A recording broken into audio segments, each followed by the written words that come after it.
Hello everyone, today I'll show you how to lock a PDF file with password using Foxit PDF Editor. Open your PDF file with Foxit PDF Editor. Now select this file option and here you will find this open option and this open from computer at place or cloud. So I have already opened this PDF file.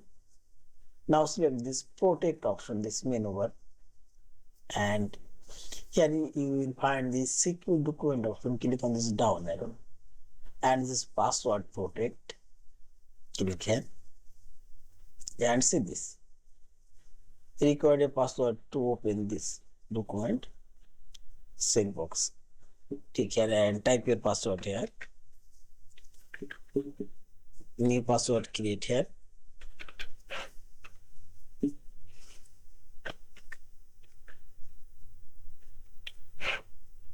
Okay. Now select OK and OK and close it. Yes, and open it and see this. Enter password. This document now lock.